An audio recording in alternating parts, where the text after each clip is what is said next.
This is an iHeart podcast. Guaranteed human.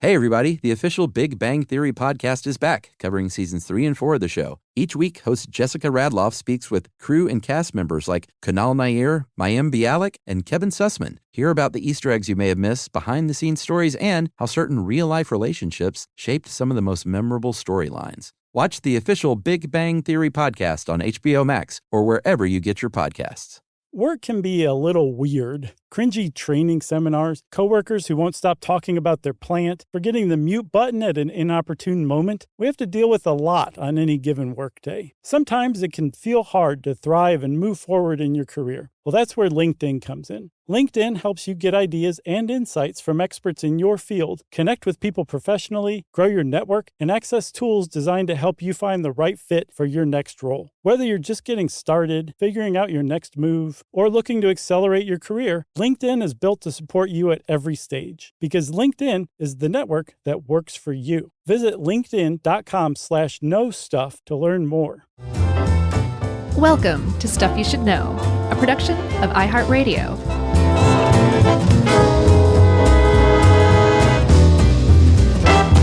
Hey, and welcome to the podcast. I'm Josh, and there's Chuck, and we're just doing what we can together, muddling through the both of us, and this is Stuff You Should Know.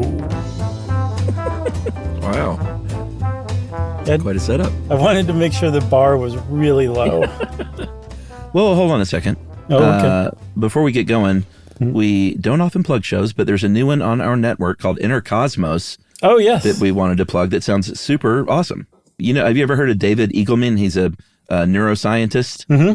Seems like he might have come up before, but he's from Stanford. He's a best-selling author, and he's, you know, he explores these insightful questions about modern brain science, how it intersects our lives. It's just kind of right up Stuff You Should Know's alley. Definitely. And I think the listeners would really dig checking it out. So go check it out. What's it called again? It's called Inner Cosmos. It's awesome. Very nice. I'm excited about this one. I think this may button up our sort of talking to aliens suite. I think you're absolutely right. Because we've done one on SETI. Yes. Which is called the Search for Extraterrestrial jerk. Intelligence. Yeah. And that's, you can go listen to that episode. It's great. It's listening out for stuff out in the great beyond. We did the Golden Records. What were those? Those were Carl Sagan's love child, where he basically put snippets of world music, pictures of people from around the world. I think there was like greetings on there. And also then there were plaques. There was engravings of like human anatomy, which was controversial. And I think our location in the universe too. Okay. Here's where we are, and this is a penis. Exactly. Check it out. So now we're moving on to probably the culmination, which is something called METI. Oh, wait, we did one more too. Yeah, no, we did. Oh, okay. You didn't want to talk about that? Well, what was it? I can't remember. I'll tell you, Chuck, that there's a great name for it, and I will share that with you directly. But I just want to talk about what a great name it was. I named it myself. Yeah. And it was just an all-around good name. It was kind of up along these lines a little bit, right? Man. I got it. How Alien Contact Might Work. Isn't that a great name? That's great. So that was, okay, that came before, and then now this one. And you're right. It's all buttoned up. We'll never talk about it again. Right. But like I said, now we're going to talk about METI, which also goes by active SETI, and that's messaging to extra, ETs. Mm-hmm. Intelligence. I'm not going to try and say that word ever again on the show. I always goof it up and you always snicker. It's cute. But let's get into it. So, Chuck, you said that active SETI, METI, they're one and the same. But the whole purpose of them is to not just sit around and listen passively for, alien transmissions. That's what we've been doing forever. This is something entirely different. It's proactive, where we're now figuring out how to shout out into the universe and send those transmissions that we're hoping to find from alien civilizations ourselves out there for other alien civilizations to find. Yeah, and it turns out it's a pretty controversial thing. I mean, when you first hear this idea, you're like, if you're like me, you're like, oh, cool. Great idea. Let's start sending messages out. Right. But a lot of people are saying, oh, no. Let's slow our roll here. Right. And we'll get into all the pros and cons toward the end. But there is an idea that capital G, capital S, the Great Silence, is proof to some people that, hey, there is no one out here. We would have heard something by now. The time that it would take to colonize the Milky Way, it would have happened by this point, and there should be alien life everywhere if it was going to happen. Yeah, I saw someone say that it should be as obvious to us as the full moon is. Like the universe should be pretty obvious, teeming with alien life, and yet it's not. That's the basis of the Fermi paradox. And so it's also been called the Great Silence. It's just weird. It doesn't make sense. And so a lot of people say, well, that just means we're alone in the universe. Other people, there's a SETI researcher, a legendary SETI researcher named Jill Tarter. Mm-hmm. She said that that concluding that the universe is lifeless based on the small amount of searching we've done is akin to dipping a glass of water in the ocean and declaring the ocean lifeless after that search. Which is kind of the opposite. Like some people are saying it would have happened by now. Right. And she's saying, how do you know? We've been listening for, how long? Like 60-something years? Yeah. And she was like, that's nothing. So the idea of METI comes along, and some people say that, we may as well, because we've been inadvertently bouncing, since the advent of satellites for communication and television and stuff like that. Right. We've been sending signals out there inadvertently for years anyway. So why not just put a little purpose behind it? Or as our boss and founder of Stuff You Should Know, Connell Byrne, would say, make it intentional. Nice. Connell always says that. I love that. His ears are burning right now. It's a good way to run a business, with intention. Sure. As opposed to being reactive. Right, exactly. So he'd be a METI supporter, it sounds like. We should ask him sometime. So there's a thing. It's that whole idea that you were talking about, that we've been basically broadcasting our presence inadvertently anyway. It's called the barn door argument. Like, we already left the barn door open. You can't put the cow back in. Something like that. That cow's already seen the city. Exactly. Yeah. Can't take it back to the farm. Exactly. I'm mixing metaphors. No, but I think it works very well. And we'll get into that a little more. But the answer from a lot of people to that is that's actually not true. You can kind of disassemble it, and we'll do that later. But the idea is that if we switch over to purposeful transmissions, directed transmissions, what would Connell say? Intentional transmissions. That's a whole new ball of wax. And because we don't know what's out there, we can't say that what's out there wouldn't come harm us if we caught its attention. So because we don't know enough to say either way yet, we should not do that. Yeah, or at the very least, and again, this is a preamble to what we're going to dig into more later, but at the very least, let's slow our roll here and take our time and not let Doritos do it. Right, yeah. That'll make happened. A lot more sense in a minute. But yeah, there's something in risk management called the cautionary principle. And it's basically saying, if an activity or an action could cause tremendous harm and you don't know enough about it to say that it won't, either do more research and figure out ways to make it safer, or don't do it at all. And that's the argument. Good principle. Yeah, that's what a lot of people use to argue against METI. We don't know enough right now. We're not saying don't do it. It's a cool, worthy pursuit. Just don't do it the way that you guys are suggesting right now, which is completely off the cuff, and basically a group of rogue people are trying to do it solo for the whole world. Well, I think that's a nice segue, speaking of good and bad ideas, to go back in time to the idea that this isn't a new idea. We've been thinking about this as humans for a long, long time, dating back to the early 19th century. There was a German mathematician named, and these weren't crackpots, these were pretty respected people in their fields, Carl Friedrich Gauss. He said, here's what we should do. Why don't we cut down a bunch of the Siberian forest? Why don't we plant wheat fields, kind of like crop circles, but in the shape of big right triangles, to to just let let these ETs see it if they can see it. And that, at least they'll know that we understand the Pythagorean theorem. Then Right. about... Plus, we'll get a bunch of free wheat out of it. Wheat, not weed. I said wheat. Oh, okay. I thought you said weed. I can't see Carl Friedrich Gauss calling it weed. That'd be funny, though, if they just planted huge marijuana fields here. Like, Sure. we might as well kill two birds here. That initiative might have happened back then. So then a few decades later, an Austrian astronomer named Joseph von Littrow said, how about this? You like wacky ideas? Why don't we dig big 20-mile wide trenches that are in different geometric shapes and fill them with kerosene and set them on fire? It's a little... You don't have anything but smoke inhalation to show for it after that's done. At least with Gauss's idea, you had wheat or weed, depending on what you grew. But these were sort of the early ideas of how we could potentially send a message, obviously before the advent of radio telescopes. Yes, and they were dumb ideas. But it does show that we were thinking about this. Like, we want to contact other civilizations that may be out there. Sure. There were...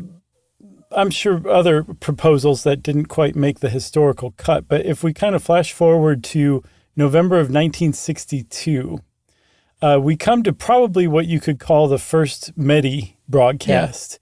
Yeah. It was Soviet astronomers at a radar station in the Crimea. I think it's one that's still there today, called Eveptoria, the 70 meter telescope. 70 millimeter wouldn't be very powerful. No, it's a little baby scope. But back in 1962, they broadcast in Morse code a 3-word message to a star that was about 2,000 light years away. And the message said, world. You could also interpret that word as peace. Lenin. They were being very sycophantic. USSR. They were being jingoistic. About 10 years later, Americans and Soviets got together, or at least the scientists did. And they said, all right, let's at least get together and start to brainstorm how we might go about this. And they invited Frank Drake of the famous Drake equation and Carl Sagan, famous for being Carl Sagan. Sure. Neil deGrasse Tyson wanted to go, but they said, you're only 13 years old or so. Why don't you just concentrate on, getting a date, maybe? Just keep at it, buddy. Just stay in school, kid. He's like, but I want to go.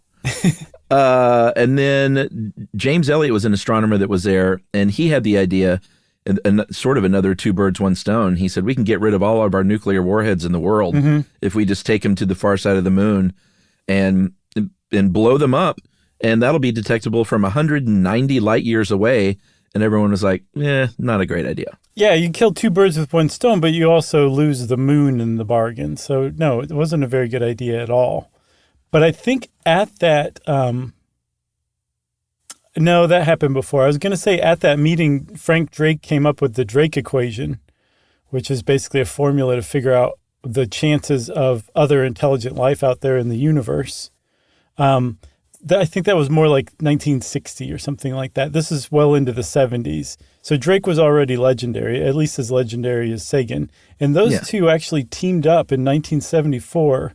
And they got together, and I guess you could call this probably the first, at least Western or American METI transmission. It's called the Arecibo message.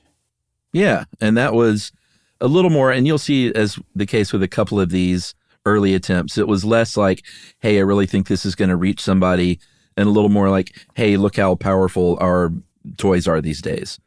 And that was the case here with a radio telescope, the Arecibo telescope in Puerto Rico. And they just kind of wanted to show it off. So they aimed it at the M13 cluster, about 300,000 stars, 25,000 light years away this time. Right. And considering the Soviet one 12 years earlier was 2,000 light years away, they had, this is really getting out there at this point. Right. And the message they beamed was USA. USA. Right. Actually, the message they beamed was pretty remarkable, especially for its time. So they said Gerald Ford. Everyone went, whoa, really? They used binary code, 1s and 0s, right? And they represented 1s and 0s. Same thing as light and dark, the presence of something, the absence of something. just two sides to one coin. They chose that pretty ingeniously because you can make a really good case that math, algebra, trigonometry, geometry, all these are human constructs to understand math, but they're not necessarily a universal language. You can make a pretty good case that binary is a universal language, that there is at base such a thing as something and not something everywhere in the universe. And that's what they use to transmit this message. And still today, it's pretty much agreed upon. If you're going to craft yourself a METI message, you're probably going to want to use binary because it's probably the language of the universe. Yeah, that's kind of a really interesting thing. And I think we talked about that a lot in the that third episode that you had to search for. How alien contact might work. Yeah, like can we even wrap our brains around the fact that they may not even like understand what our three dimensions are, much less what language is or whatever, you know? And I mean, we also kind of tangentially got into that in the nuclear semiotics episode, too. Oh, where yeah, it's like, that's right. Even talking to other humans 10,000 years in the future is virtually impossible. We're talking about like entirely different types of beings, conceivably. So it's a lot to kind of take into consideration when you're crafting one of those messages. Yeah, for sure. So Sagan goes on, if we're kind of going on a timeline here, in 77 to launch those golden records that we have a really good episode on. You should check that out. But again, this was another thing where it wasn't showing off, but it was kind of a publicity thing because the Voyager one is really slow. Yeah. Only goes about 38,000 miles an hour. And Sagan was even like, this is not going to get very far out there. No, but it was... I think what Sagan was doing at the time, I don't remember. I'm sure we covered it in the Golden Records episode, and we did an episode on Sagan too, himself, that he was probably just trying to inspire humans to start thinking beyond Earth. Yeah, sure. Because there was just virtually no chance whatsoever that any civilization was going to encounter this one tiny, slow-moving space probe. It's possible that they could have noticed it and were tracking it, but the chances are very low. So I think he was trying to get people talking about this kind of thing. And that's still a bit of the spirit of METI today, to get people talking about how to contact other people, what we want to say. And in doing that, we kind of examine our own values. Like we strip away all no, that's not really as important as this. Like what's the basic things that make us humans that we would want to express to some non-human intelligences about ourselves to get across who we are. Yeah, totally. So maybe before we take a break, we'll zip through these last attempts because there are a handful of other ones sort of leading up to where we are today. There was another Russian. This was a radio engineer, big METI guy named Alexander Zaitsev. He initiated 4 broadcasts, one in 99, 2001, 2003, in 2008 using a Ukrainian radio telescope. And as with the others, some photos, some music, something called the Interstellar Rosetta Stone, which is another attempt like, here's our math and physics and chemistry and biology here on Earth, and maybe you can understand this. NASA did another publicity stunt one when they beamed the Beatles song across the universe toward Polaris in 2008. I can't remember if they were criticized for that or not. Yeah. There was also, you mentioned Doritos. Doritos held a contest in the UK to come up with a 30-second ad that got across humanity. And the winning entry was a bunch of chips that escaped from a bag and sacrificed one of their own to the god of salsa. And Doritos was like, yeah, nailed it. That's exactly all of humanity. We do that all the time. And they transmitted that 30-second commercial over and over for 6 hours. Oh, boy. At a star called 47 Ursae Majoris, which is 49 light years away or 45 light years away. Yeah. Can you imagine getting 6 hours of the same Doritos commercial over and over again and not being like, I'm going to invade that place? This is just too annoying. And then should we even mention this last guy? Yeah. All right, why not?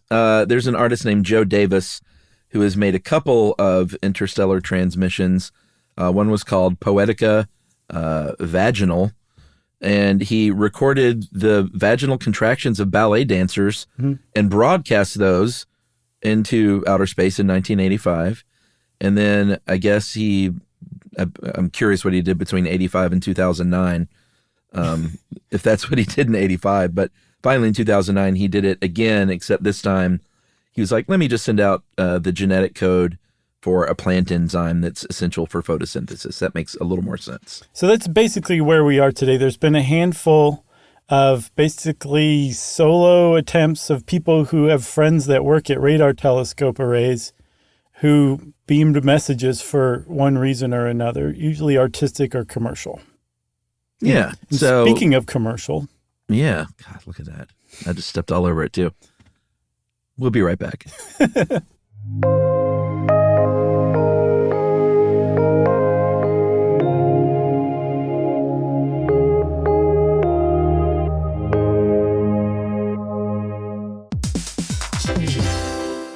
Hey, everybody. I want to talk to you a little bit about Tide Evo because it represents over 10 years of innovation and product development. Tide Evo is a first-of-its-kind technology where tens of thousands of minuscule fibers are spun together to form a 6 times powerful layer packed with scrubbers, brighteners, pretreaters, and fresheners. And that's going to deliver a breakthrough clean that's so powerful it feels like magic. Yeah, it is kind of like magic. Tide Evo is revolutionary. A 100% concentrated waterless laundry tile that's made of compressed microfiber soap layers rather than liquid or powder. And it's not like pods or sheets because it uses 6 layers of detergent fibers to deliver superior cold water cleaning without plastic packaging of any kind. And it provides a mess-free, lightweight solution that dissolves lickety-split. So whenever you run into a laundry challenge, turn to Tide Evo. It's revolutionary. It's magic. Try new Tide Evo. Real laundry magic.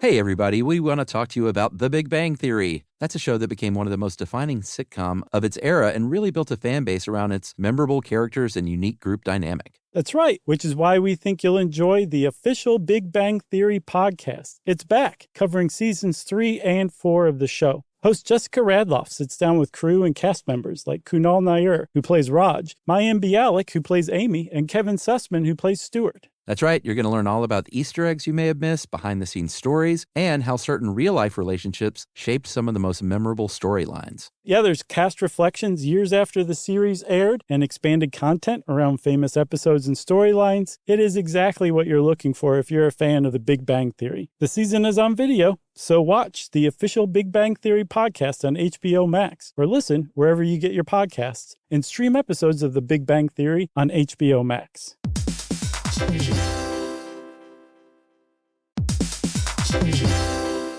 You might know Michelin for its tires, or maybe even its stars, but there's so much more to the story. Michelin isn't just a tire company, it's an innovation company. From connected mobility solutions to high-tech materials, innovation fuels everything Michelin does. That's right. And in 2025, Michelin was recognized as a most innovative company in automotive by Fast Company. It's all part of a big picture vision Michelin calls Michelin in Motion, putting a vision of innovation at the heart of everything it does. Yeah, and get this, Michelin's going way beyond tires. Michelin isn't just making better tires, they're helping build a better future. Why this innovation matters? Well, Michelin is taking on one of the toughest mobility challenges out there, space. Michelin is developing an airless wheel for lunar exploration. Wow. The Michelin Lunar Airless Wheel was named Concept of the Year, recognizing Michelin's technological expertise in the most extreme environments at the 2026 Tire Technology Expo. That's right, and you can learn more at www.michelinman.com/y-Michelin/innovation.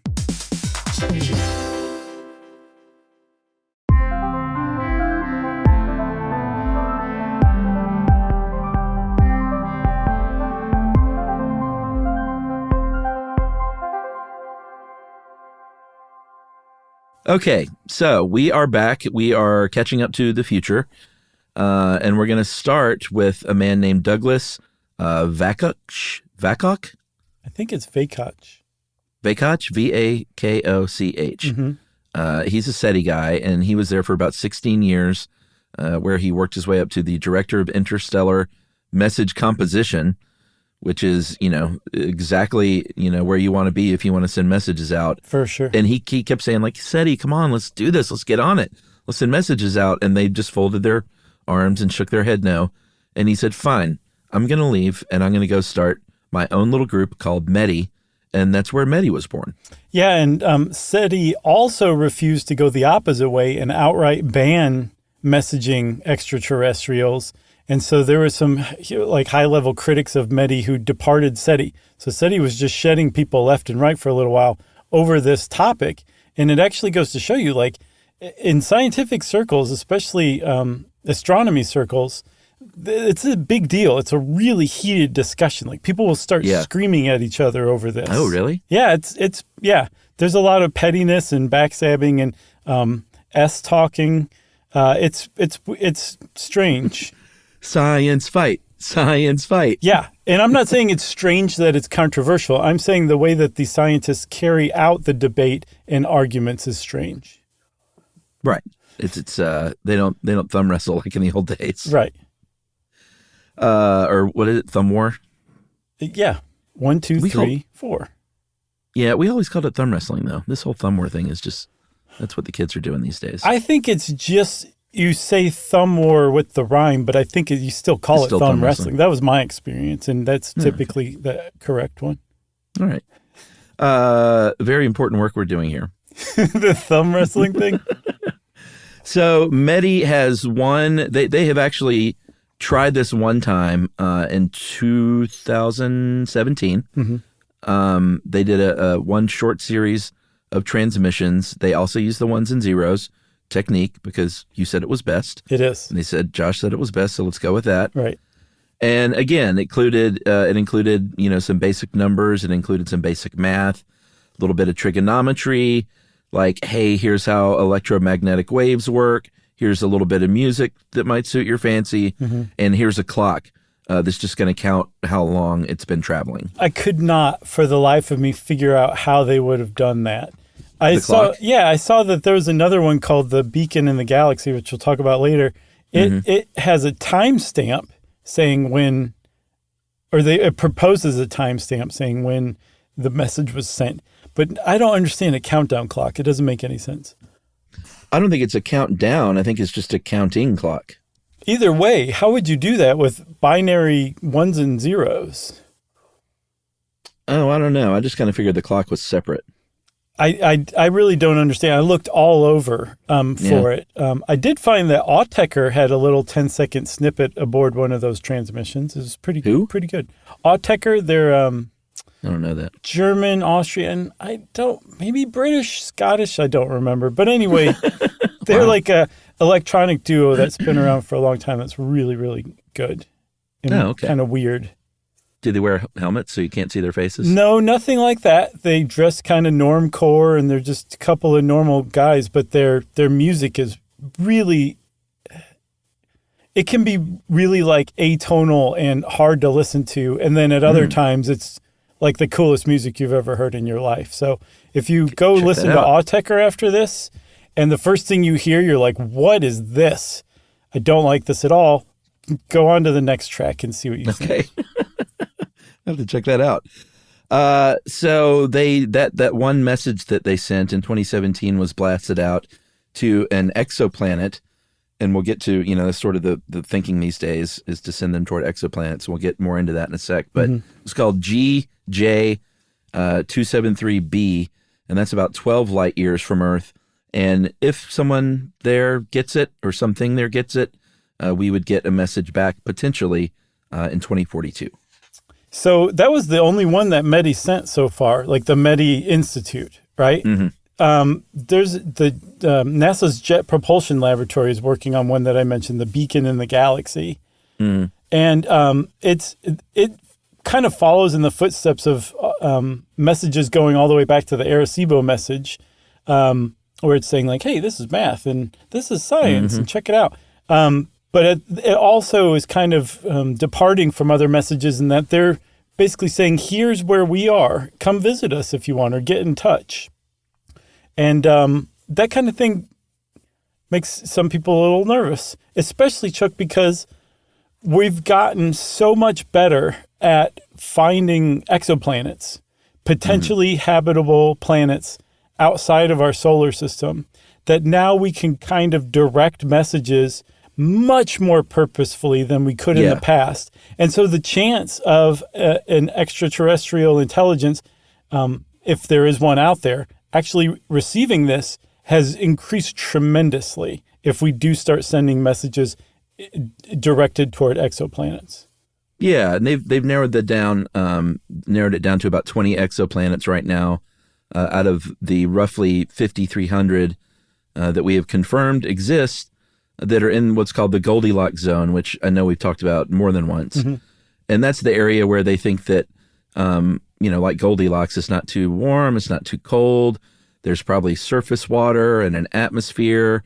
You may be near a sun-like star. All of this to say more easily, you're probably a lot like Earth and therefore have a greater chance of having life. So let's shoot something your way. Right. So a lot of people are saying, like, no, this is not a good idea. It wasn't a good idea before. Apparently, right after the Arecibo message went out, Frank Drake was immediately criticized for doing that. That it was very reckless. Mm-hmm. This is 1974 that he did that. Every time somebody sends just a transmission out for fun or kicks or as a Doritos commercial or even like as a serious METI message, it gets condemned widely by people who are saying, you should not be doing this. You're speaking for the entire world. Who told you could do that? Yeah. And then secondly, as we already talked about, this is a potentially very dangerous thing. It's an existential risk. Like, it's possible that if you caught the attention of another civilization and they came to see us, by definition, if they can come to see us or in any way interact with us physically, they're just so much more advanced than us that it does risk completely wiping us out. Yeah. And I guess, we're at the point where we can talk about criticisms and then what people respond to the criticisms and then the pros and cons. There are three major criticisms. We're going to save the Big Daddy for the end. But the first couple are, kind of like we mentioned earlier, SETI's been around for about 60 years. Mm-hmm. And they haven't been super well funded over that time, so they haven't even reached the potential of what SETI could be yet. There's a Russian billionaire named Yuri Milner who has said, I'll give you guys $100 million over a 10-year period, and by the end of that period, it's called the Breakthrough Listen Initiative. We should be able to scan 10 times more sky than we can now, using telescopes that are about 50 times more sensitive. Hey, get this. I saw, just real quick, Chuck, I saw that the sensitivity is so much that they would be able to detect a 100-watt laser, same as about a 100-watt light bulb, 5 light years away. Wow. That's how much they're stepping up SETI all of a sudden, thanks to Yuri Milner. I so thought you were going to say something about like an alien fart. But that's essentially that. Okay. All right, let's not mince words here. That's one and the same. I thought that's where you were headed. So yeah, that's one of the big arguments is SETI is in his infancy. Let's just slow our roll here and just keep listening. Right. And that doesn't mean also, Chuck, that we can't start talking about crafting messages. Sure. We just should not start shouting out into the void. Yes. The next one is that I've kind of touched on it, but METI is considered unauthorized diplomacy. And that's John Gertz, who is a former chair of SETI and a big critic of METI. He basically called it that, unauthorized diplomacy. And if you think back to our How Alien Contact Might Work episode, didn't even have to look it up that time. Nice. There was something that we talked about called the Declaration of Principles for Activities Following the Detection of Extraterrestrial Intelligence. Yeah. And it basically guides scientists in how to respond if we ever do receive an alien message. And the guidance is don't respond. It's not up to you. We need to form a global consensus before we ever say anything. Mm-hmm. And so METI critics are saying if we have that as a guideline, as a guardrail, after we receive a message, shouldn't that count like doubly in crafting a message and sending it out initially, like as a first message? And and METI proponents say, shut up. Well, they kind of do, but Gertz is serious about it, and he's so serious. He's like, there should be international laws drawn up around this, and it should all be regulated. And if you do something like this, Doritos or Craigslist, we didn't even mention Craigslist. Craigslist sent a message out. Yeah. You should be prosecuted in The Hague at the International Court of Justice. And I think in the 2000s, there were a couple of dozen scientists that all got on board, signed a position statement against METI, and basically said that, everyone's got to get together and agree on this. You can't just, if we can't just answer an email, then you shouldn't send the email to begin with. Sure. It's a great point. It's a great analogy there. Thanks. Should we take a break? Oh, yeah, let's take a break. I forgot we hadn't taken our second one. All right, we'll take our second break and we'll talk about what METI says right after this.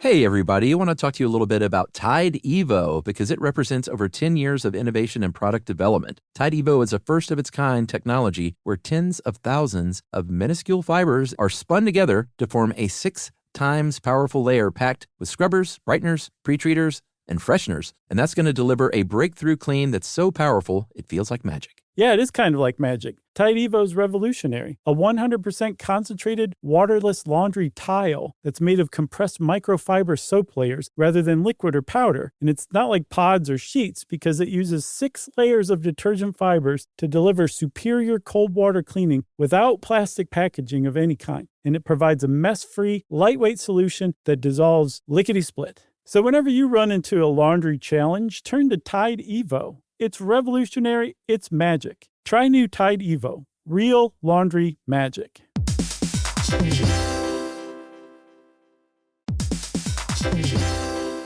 Hey, everybody. We want to talk to you about The Big Bang Theory. That's a show that became one of the most defining sitcom of its era and really built a fan base around its memorable characters and unique group dynamic. That's right, which is why we think you'll enjoy the official Big Bang Theory podcast. It's back, covering seasons 3 and 4 of the show. Host Jessica Radloff sits down with crew and cast members like Kunal Nair, who plays Raj, Mayim Bialik, who plays Amy, and Kevin Sussman, who plays Stuart. That's right. You're going to learn all about the Easter eggs you may have missed, behind-the-scenes stories, and how certain real-life relationships shaped some of the most memorable storylines. Yeah, there's cast reflections years after the series aired and expanded content around famous episodes and storylines. It is exactly what you're looking for if you're a fan of The Big Bang Theory. The season is on video, so watch the official Big Bang Theory podcast on HBO Max, or listen wherever you get your podcasts, and stream episodes of The Big Bang Theory on HBO Max.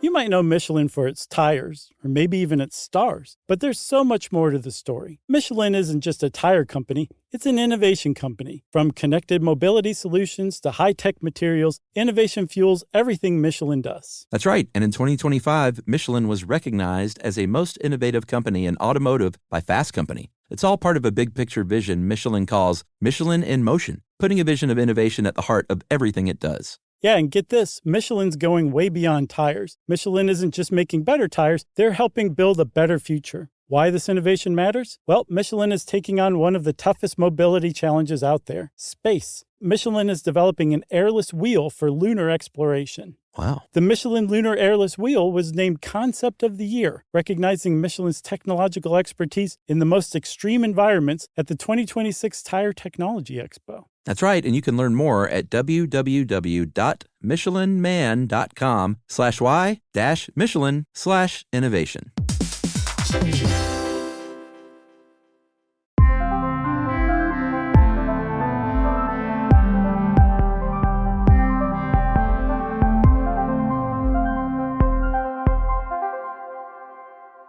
Okay, so METI says, all right, we hear you.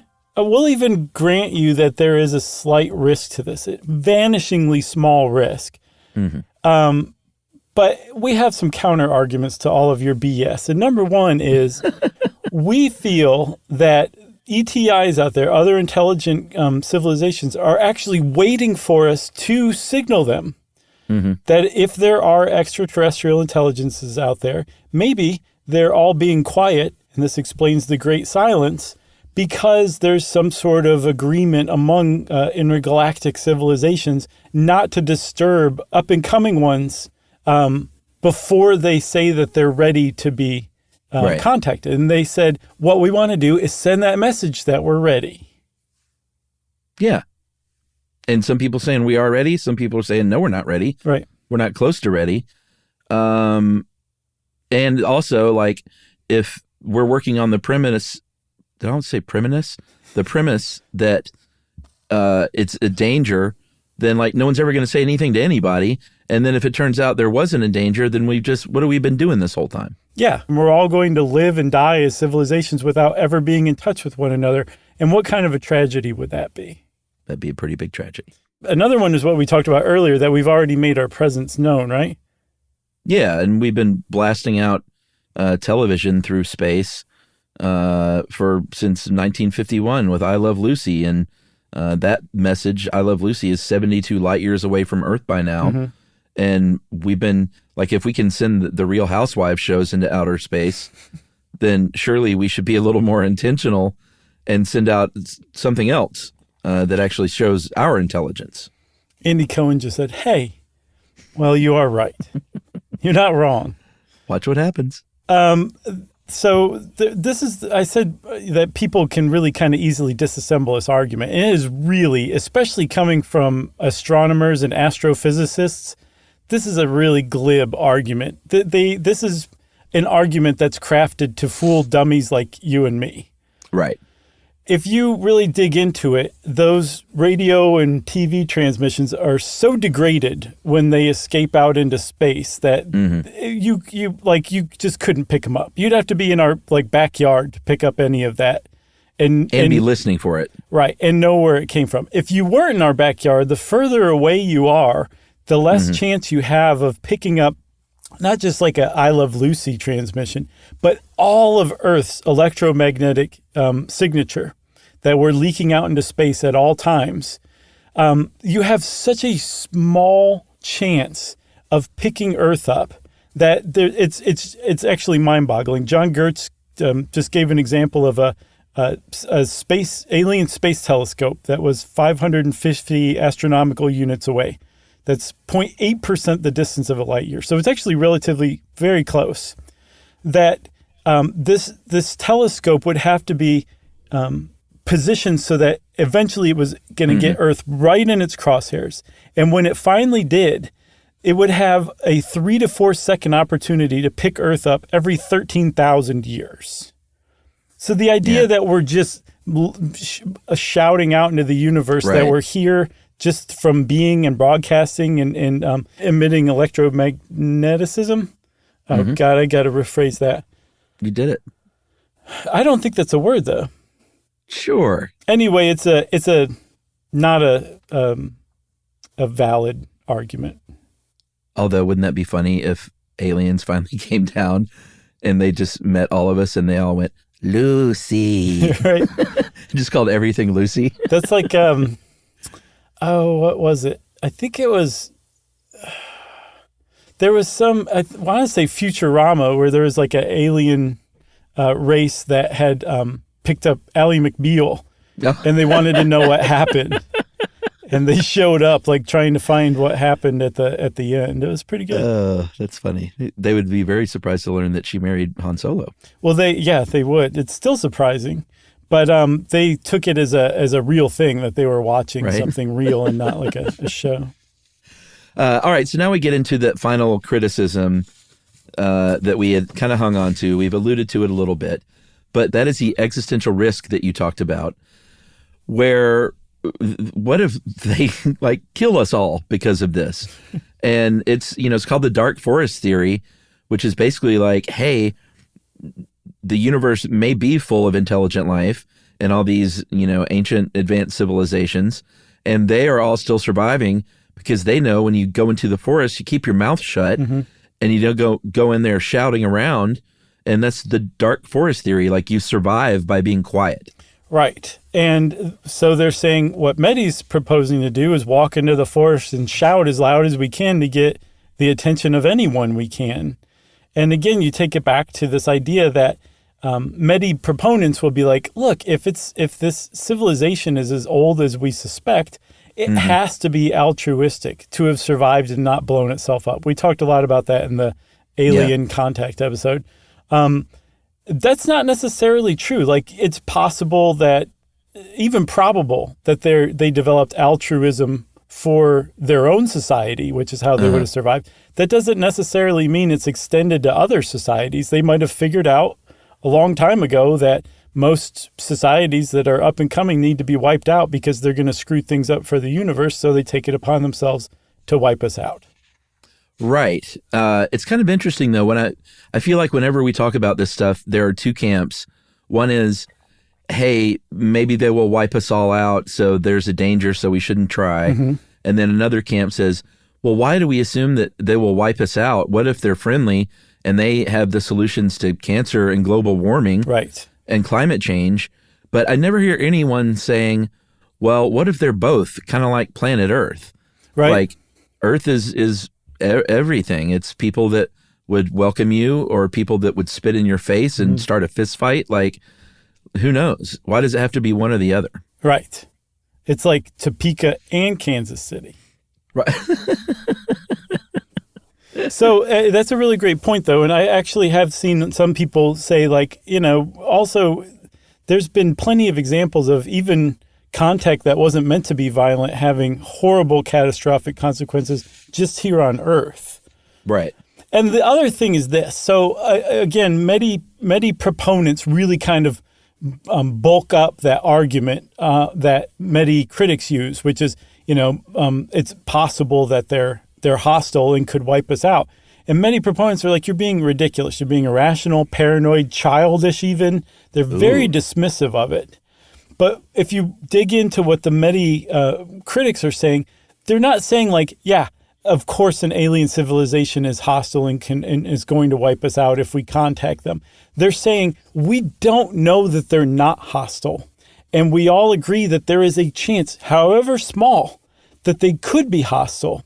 And because the consequences of that chance coming true would result in the end of humanity, right, that makes it not worth doing, or else doing a lot more cautiously than what you guys are proposing right now. Because what we're proposing right now is basically the people of METI, unelected people who have access to radio telescopes, sending out messages for the rest of the world. Again, I know I've said it before, but you really have to step back and think about what they're doing, especially if you think all of this is ridiculous. It can be ridiculous seeming, but at its core, there's a definite controversy there, and a rightful controversy, a worthy one. Now, has the movie been made yet where a rogue METI, computer nerd late at night, kind of like Newman in Jurassic Park, right? Sneaks in and broadcasts a message that they've crafted that actually gets heard and brings about the invitation for visitation.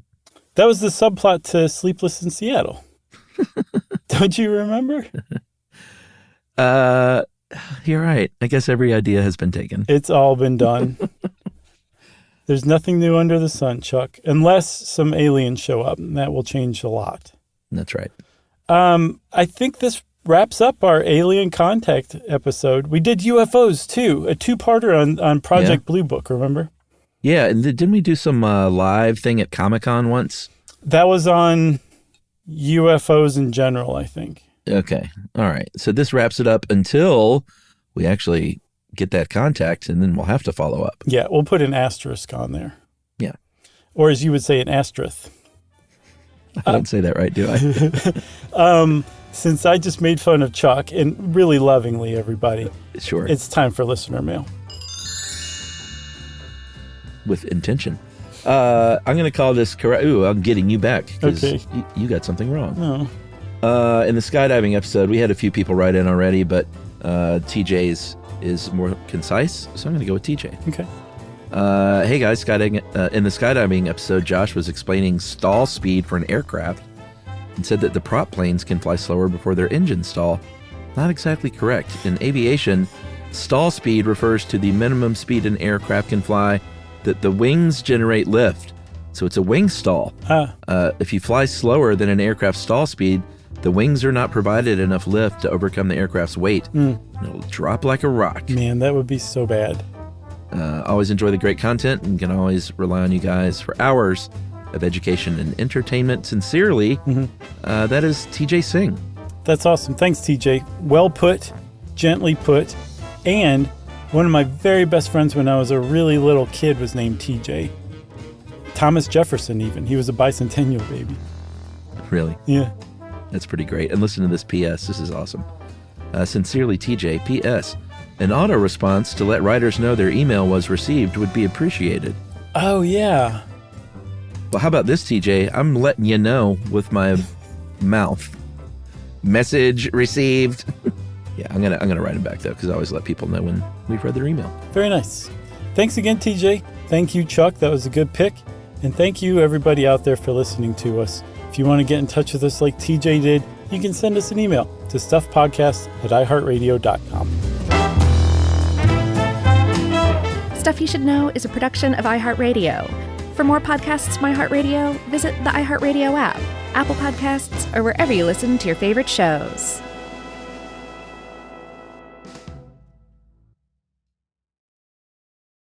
The next time you end up with something on your shirt, don't turn to your usual detergent. Check out Tide Evo. Tide Evo represents over 10 years of innovation in product development. It's a revolutionary 100% concentrated waterless laundry tile made of compressed microfiber soap layers rather than liquid or powder. It's not pods and it's not sheets. It uses 6 layers of detergent fibers to deliver superior cold water cleaning without plastic packaging. It's mess-free, lightweight, and dissolves quickly. Try new Tide Evo. Real laundry magic.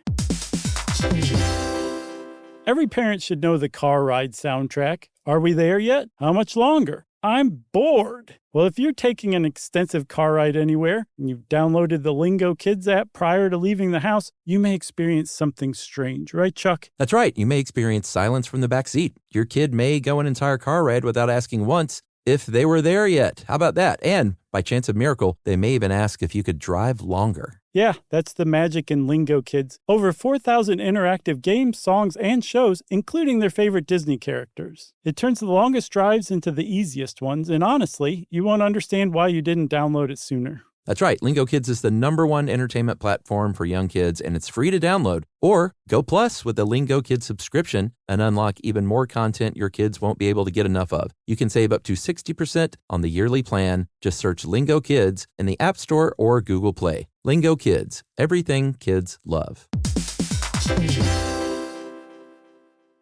You know, you could be adored by everyone and still completely ignored by your cat. Trust me, I know. But if you feed your cat Sheba, you can go from being ignored to truly adored in 12 days guaranteed or your money back. Sheba has a full menu of products, appetizers, entrees, treats, even a kitten's menu. It's so cute. So Sheba has a product for even the pickiest eater. Like Sheba Puree, it's made with bone broth, their chef-inspired flavors. It's got a smooth and creamy texture that cats love and contains no corn, wheat, soy, or artificial flavors. It's food that your cat's gonna love. To learn more, check out Sheba.com. That's SHEBA.com. This is an iHeart podcast. Guaranteed human.